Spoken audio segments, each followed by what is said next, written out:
Hi friends, నమస్తే. ప్రజాసేవ తెలుగు ఛానల్కి స్వాగతం. తెలంగాణ మహిళలకి భారీ శుభవార్తని తెలంగాణ రాష్ట్ర ప్రభుత్వం అయితే అందించడం జరిగింది. రాష్ట్రంలో ఉన్నటువంటి పేద మహిళలు ఎవరైతే ఉన్నారో వారికి ఆర్థిక స్వావలంబన, ఆర్థిక చేయూత ఇవ్వడం కోసం రాష్ట్ర ప్రభుత్వం అయితే కోళ్ళని, గేదెలని, మేకలని, గొర్రెలని పంపిణీ కార్యక్రమం అయితే చేయడం జరుగుతుంది. వీటికి సంబంధించి సంరక్షణ చేయడానికి శిక్షణ కూడా రాష్ట్ర ప్రభుత్వమే అందించడం అయితే జరుగుతుంది. ఈ వీడియోలో నేను మీకు ఎవరు ఈ పథకానికి అర్హులు, ఏ విధంగా అప్లికేషన్ చేసుకోవాలి, ఏ రోజున ఈ యొక్క పథకం అనేది స్టార్ట్ అవ్వడం జరుగుతుంది అనేటటువంటి క్లారిటీ ఇన్ఫర్మేషన్ని మీకోసం అందించడం అయితే జరుగుతుంది. వీడియో చూస్తున్నటువంటి ప్రతి ఒక్కరు కూడా వీడియోని లైక్ చేయండి. ఆ వెంటనే వచ్చేటటువంటి హైప్ పాయింట్స్ కూడా వీడియోకి ఇస్తారని కోరుకుంటున్నాను. ఇలాంటి లేటెస్ట్ అప్డేట్స్ మీకు వెంటనే రావాలి అనుకుంటే మన ఛానల్ని సబ్స్క్రైబ్ చేసుకోండి. పక్కనే బెల్ ఐకాన్ ఉంటుంది, దాని మీద ట్యాప్ చేసి ఆల్ అని సెలెక్ట్ చేసుకోండి.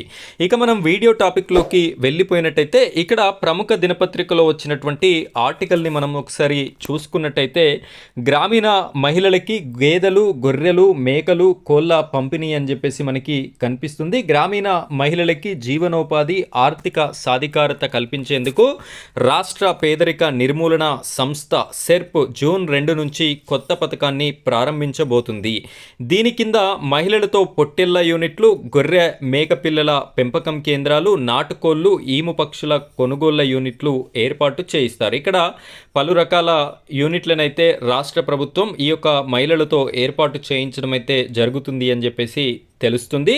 వారికి బ్యాంక్ లింకేజీలు, రివాల్వింగ్ ఫండ్లు, సబ్సిడీల ద్వారా ఆర్థిక సాయం కూడా అందించడం జరుగుతుంది అని చెప్పేసి తెలియజేస్తున్నారు. పథకానికి ఎంపికైన మహిళా సంఘాల లబ్ధిదారులకి పశు వైద్య వర్సిటీ శిక్షణ ఇస్తుంది. దీనిపై పివి నరసింహారావు తెలంగాణ పశు వైద్య విశ్వవిద్యాలయంతో సెర్ప్ అవగాహన ఒప్పందం కుదుర్చుకుంది. సోమవారం హైదరాబాద్ బీఆర్కే భవన్లో సెర్ప్ సీఈఓ దివ్యా దేవరాజన్, పశు వైద్య వర్సిటీ రిజిస్ట్రార్ శరత్ చంద్ర ఒప్పందంపై సంతకాలు చేశారు. మంత్రి సీతక్క ఆదేశాల మేరకు గ్రామీణ మహిళల ఆర్థిక స్వావలంబనకి, తెలంగాణ స్వయం సహాయక సంఘాల అభ్యున్నతి, పశు సంపద వృద్ధి కోసం ఒప్పందం చేసుకున్నట్లు దివ్యా దేవరాజన్ గారు ఇక్కడ తెలియజేయడం జరుగుతుంది. సో రాష్ట్రంలో ఉన్నటువంటి స్వయం సహాయక వెలుగు గ్రూప్స్ అని చెప్పేసి, డ్వాక్రా సంఘాలు అని చెప్పేసి అంటాం కదా, అందులో ఉన్నటువంటి వారికి మాత్రమే ఈ యొక్క అవకాశం అయితే రాష్ట్ర ప్రభుత్వం అందించడం జరుగుతుంది. సో దీనికి సంబంధించి ఫర్దర్ ఇన్ఫర్మేషన్, ఏమేం డాక్యుమెంట్స్ కావాలి, ఏ విధంగా అప్లికేషన్ చేసుకోవాలి,